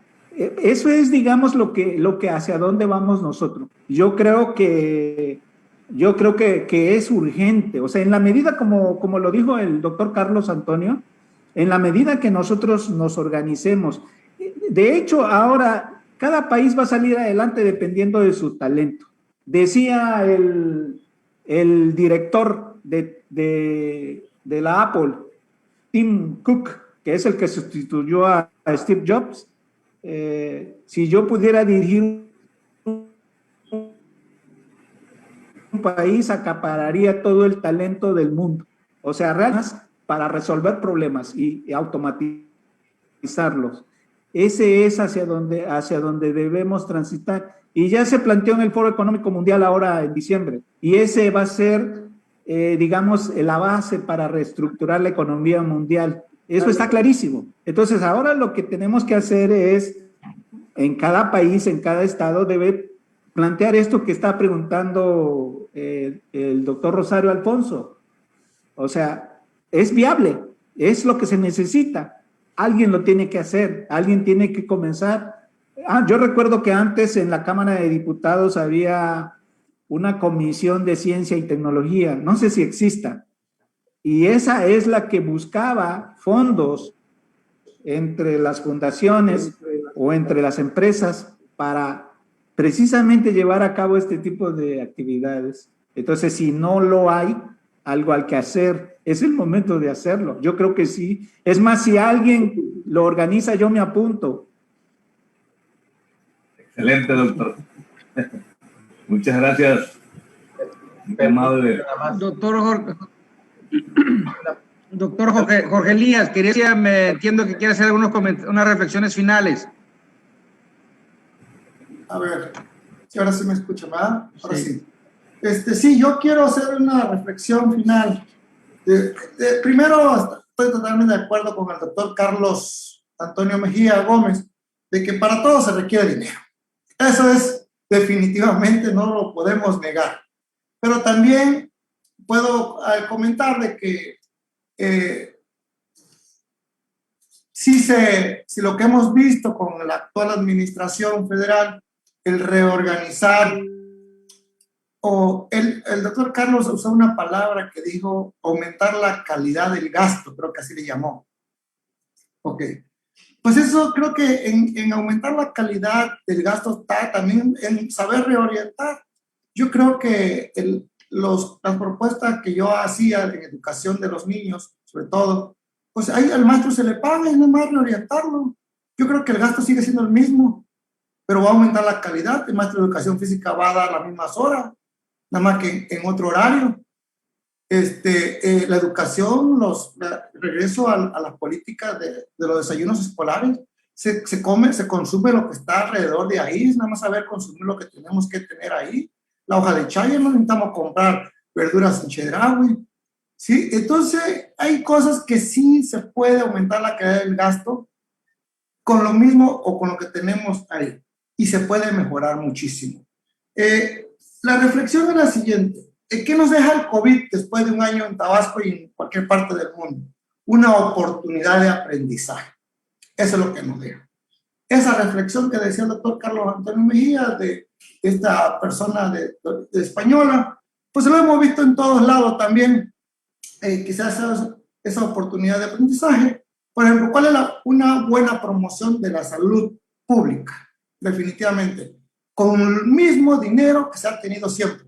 No se requiere aumentar. ¿Ok? Educación de fondo, lo que ya comenté. Formación de recursos humanos, que me van a decir que igual se requiere dinero, pero ahí están las becas, se están reorientando las becas.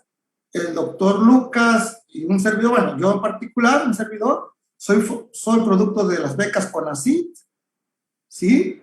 Y me formé con CONACYT, becario de CONACYT. Entonces, es nada más, ahí están las becas en el Consejo de Ciencia y Tecnología del Estado de Tabasco. Nada más hay que ver a dónde vamos a mandar a formar epidemiólogos, necesitamos más doctores en estadística, formación de investigadores para hacer una buena política epidemiológica en salud. ¿Cuántos epidemiólogos tenemos en Tabasco hoy día? Entonces tenemos, sí, aumentar la calidad del gasto, totalmente de acuerdo. Ahí está mi propuesta y esa es mi reflexión, que a un año del COVID en Tabasco nos deja una oportunidad de aprendizaje, de aprender lo que ya hemos estado viviendo. Y yo, nada más aquí quiero hacer un paréntesis para el doctor Lucas, si es en el artículo que publican los médicos y los investigadores de los HAT en conjunto con los datos del Juan Graham, son los que fallecieron, doctor. Son 60% hombres. 50 y 50 en cuestión de infección, pero los que fallecen son más hombres que mujeres, y más gorditos y más hipertensos, ¿sí? Nada más parece. Y en el sentido de que la educación, ya el doctor Lucas decía que yo iba a estar ahí un poquito, sí, es totalmente de acuerdo, la educación se tiene que usar estas herramientas que hoy día estamos usando, el internet, este tipo de comunicación, estas plataformas, y el que le va a entrar, o sea, Teams, que es lo que usamos en UJAT, Microsoft no ha estado capacitando, pero también es importante la educación presencial. Yo creo que tenemos que llegar a un modelo mixto, que totalmente de acuerdo, que en la parte pública, en la parte de eso, que se tiene que migrar a los servicios que se comentaba por ahí con una gente de la audiencia, y que dice el doctor Carlos Antonio que primero hay que organizar los padrones, totalmente de acuerdo también, eso también lo entiendo, pero sí se tiene que hacer, sobre todo sería más cómodo, como ya lo hacen en Yucatán, desde mi celular, a sacar un permiso, una licencia, no sé qué, pero eso va a llevar su tiempo. Hoy día ya creo que la educación va a ser mixta, no 100% presencial, pero tampoco es como cuando decían que los libros digitales sustituían a los libros en físico. Hoy digo, el que no lee un libro en físico, pues está difícil que haya uno solo en el mundo. También leemos libros digitales, ¿sí? También hacemos eso. Que se pueda vender, doctor Lucas, todo digitalizado, también tengo mis dudas, pero hay que hacer el intento también. Pero yo creo que vamos a llegar a una cuestión mixta, donde va a ser digitalización, tanto en educación, en políticas públicas, y yo creo que todos coincidimos que ojalá las campañas fueran por estos medios y nos ahorraríamos mucho dinero, ¿no? Eso sí me queda clarísimo. Pero, como bien lo decía, eso es cuestión ya de política y hay reglas establecidas y las tendrán que ir modificando poco a poco y hacer el gasto de calidad. Esa sería mi reflexión. Gracias, doctor, gracias. Bueno, pues una pregunta más, si hay por ahí. Tocayo, si me permite nada más. Adelante, Tocayo. Aludido a la pregunta que hacía por ahí el Pedro Sánchez. No es mi contraposición natural, pero un órgano desconcentrado más ya no, ya le digo, ya creo que es mucho. Yo, la verdad, apuesto a las universidades, siempre, independientemente de la oportunidad donde estudiamos. Yo creo que a las universidades las tenemos que explotar más. ¿Por qué? Porque yo todavía quizás románticamente conservo el hecho de que como aspirante a ingresar a la universidad no es para aprender, es para comprender, que es un concepto más amplio que podríamos discutir toda la noche. Entonces, si los muchachos están en las universidades para comprender su mundo y el porqué de las cosas, pues vamos explotándolo, ¿no? Creo que ahí está la riqueza para generar todo tipo de propuestas. La UJAT cuenta con bastantes carreras, personal calificado como los que están aquí, como estamos aquí. Entonces yo sí creo que le apuesto, y el doctor Lucas mencionó por ahí, ya están disponibles, que cada quien puede jalar su área, ¿no? Con el doctor Elías sí comparto también el romanticismo, la lectura en físico de un libro no se compara con nada. Es como saborear lentamente un habano, un puro. Entonces creo que sí va.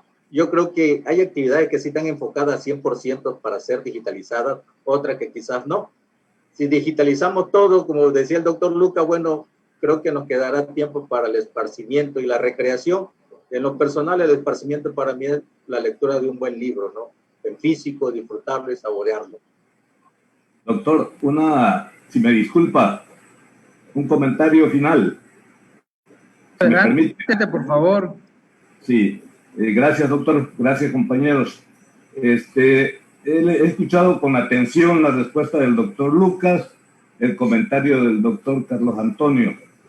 Y sí es cierto, se puede trabajar desde la universidad, pero el tema principal es la responsabilidad.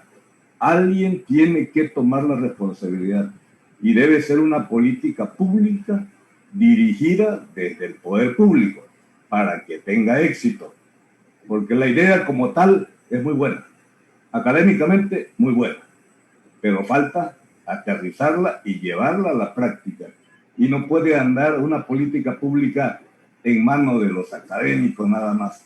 Yo soy académico, pero por eso mismo digo, tiene que ser desde el poder, y nosotros que hemos estudiado estos temas sabemos muy bien a qué nos referimos.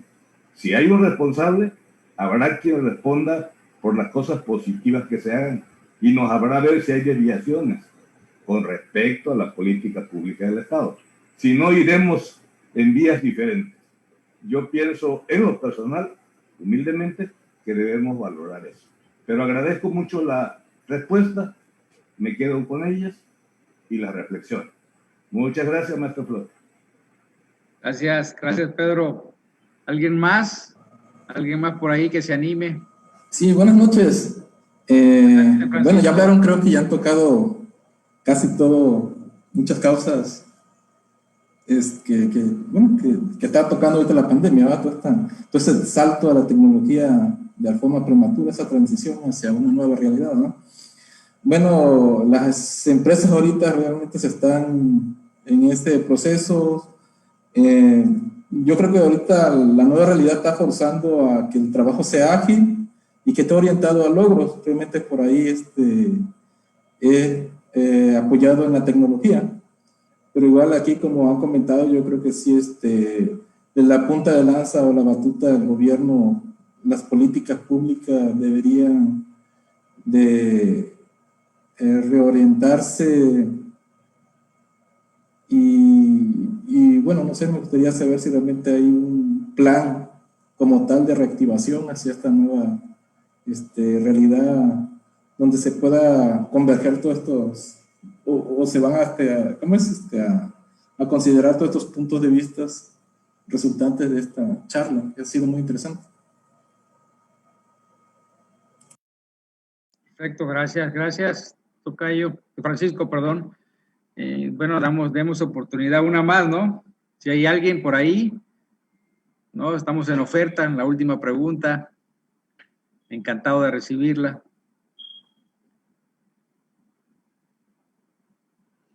Bueno, parece que ya quedó suficientemente agotado el tema, ya no hay nada en el tintero.